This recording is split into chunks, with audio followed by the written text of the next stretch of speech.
بسم الله الرحمن الرحیم. حمیدرضا شیبانی هستم، کارشناس زبان و ادبیات فارسی.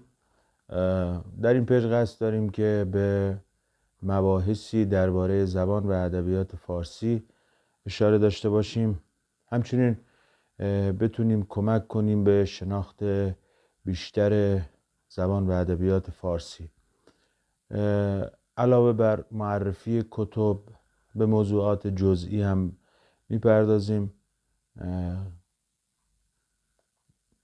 استفاده از منابع و خدمت شما افرادی که صاحب نظر هستن و استاد هستن میتونه کمک شایانی به این قضیه داشته باشه. امیدوارم که بتونم در این پیج من هم به عنوان عضو کوچکی از جامعه ایرانی بتونم به رشد و بالندگی زبان فارسی کمک کنم. همونجور که همه شما میدونید و مطلع هستید، مهمترین وسیله ارتباطی همه افراد روی کره زمین زبانی هست که باش تکلم میکنن. خب تا شناخت کاملی از زبان نداشته باشیم، مسلماً این ارتباط دچار اشکال خواهد شد. پس بهتره که زبانی که باش تکلم میکنیم رو بهتر بشناسیم. در زمینه ادبیات و زبان فارسی کتاب‌های زیادی توسط بزرگان این سرزمین نوشته شده و ادبیات کشور عزیز ما ایران سرشار و غنیه، علاوه خصوص زبان فارسی که خب زبانی است که بسیار غنی از کتب مختلف، منابع مختلفه. ولی علیرغم تمام این کتب و منابعی که هست، متاسفانه هنوز یک سری اشکالاتی هستش که خب بهش پرداخته نمیشه. یا فرصت مطالعه کمه، یا منابع در دسترس نیست، یا افراد به دلیل ضیق وقت یا نداشتن فرصت مراجعه نمیکنه، فرصت مراجعه به منابع رو ندارن.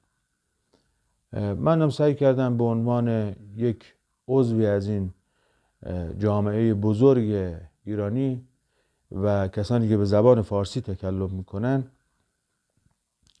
یک کمکی کرده باشم. اگر نقصی در کار بنده هست، از راهنمایی که توسط شما بزرگان میشیم بسیار ممنون و سپاسگزاریم. امیدوارم که بتونیم این پیج رو رشدش بدیم، گسترشش بدیم و به موضوعاتی که در این زمینه پرداخته میشه، حالا جز به جز میریم جلو. ابتدا خود زبان رو مورد بررسی قرار میدیم و بعد به موضوعاتی که مربوط میشه پرداخته میشه. خب همونجور که قبلتر هم اشاره کردم، زبان مهمترین وسیله ارتباطی هر ملتیه که بخوان با همدیگه ارتباط برقرار کنن.